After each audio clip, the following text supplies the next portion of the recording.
पर्व के आयोजन को लेकर 2-3 पौराणिक कथाएं प्रचलित है, जिनमें से सर्वाधिक मान्य कथा देव दानवों द्वारा समुद्र मंथन से प्राप्त अमृत कुंभ से अमृत बूंदे गिरने को लेकर है। इस कथा के अनुसार महर्षि दुर्वासा के शाप के कारण जब इंद्र और अन्य देवता कमजोर हो गए तो दैत्यों ने देवताओं पर आक्रमण कर उन्हें परास्त कर दिया।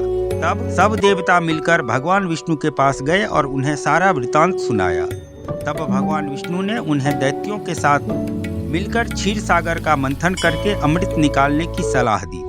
भगवान विष्णु के ऐसा कहने पर संपूर्ण देवता दैत्यों के साथ संधि करके अमृत निकालने के यत्न में लग गए। अमृत कुंभ के निकलते ही देवताओं के इशारे से इंद्रपुत्र जयंत अमृत कलश को लेकर आकाश में उड़ गया। उसके बाद दैत्य गुरु शुक्राचार्य के आदेशानुसार दैत्यों ने अमृत को वापस लाने के लिए जयंत का पीछा किया और घोर परिश्रम के बाद उन्होंने बीच रास्ते में ही जयंत को पकड़ा। तत्पश्चात अमृत कलश पर अधिकार जमाने के लिए देव दानवों में 12 दिन तक अविराम युद्ध होता रहा।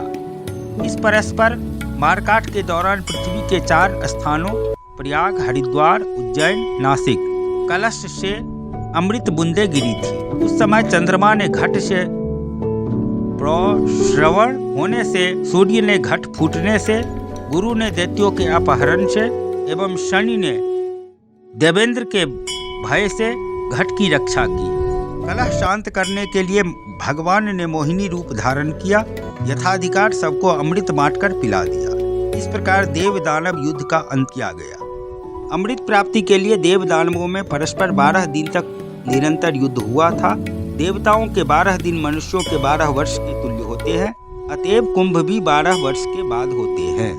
उनमें से 4 कुंभ पृथ्वी पर होते हैं और शेष 8 कुंभ देवलोक में होते हैं, जिन्हें देवगण ही प्राप्त कर सकते हैं। मनुष्यों की वहां पहुंच नहीं है। जिस समय में चंद्रादिकों ने कलश की रक्षा की थी, उस समय की वर्तमान राशियों पर रक्षा करने वाले चंद्र सूर्यादिक ग्रह जब आते हैं, उस समय कुंभ का योग होता है। अर्थात जिस वर्ष जिस राशि पर सूर्य, चंद्रमा और बृहस्पति का संयोग होता है, उसी वर्ष उसी राशि के योग में जहाँ जहाँ अमृत बूंद गिरी थी, वहाँ वहाँ कुंभ पर्व होता है।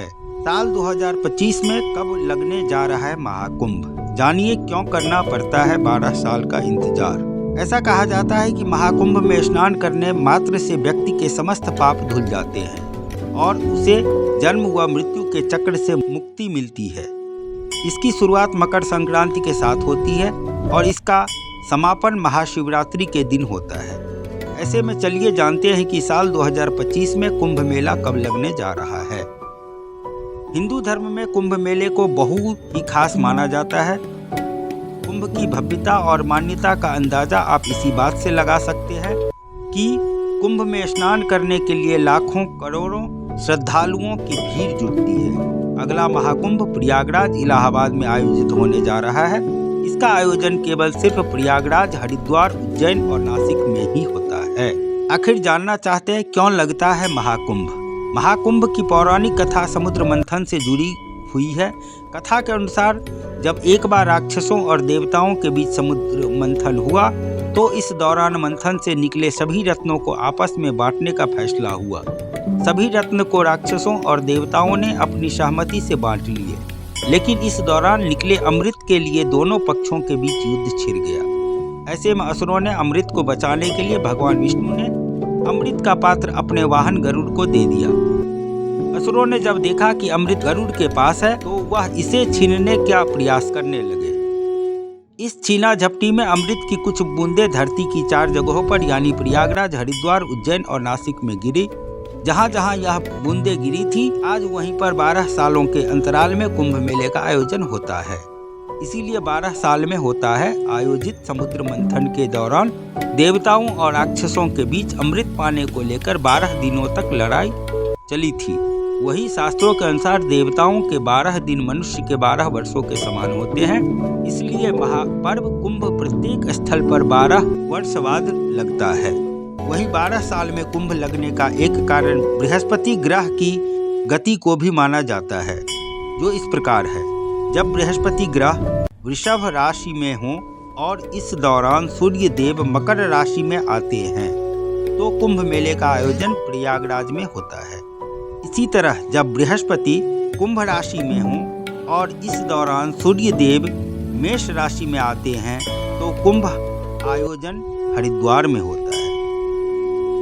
सूर्य और बृहस्पति जब सिंह राशि में हों तब महाकुंभ मेला नासिक में लगता है। जब देवगुरु बृहस्पति सिंह राशि में हों और सूर्य मेष राशि में हों तो कुंभ का मेला उज्जैन में लगता है।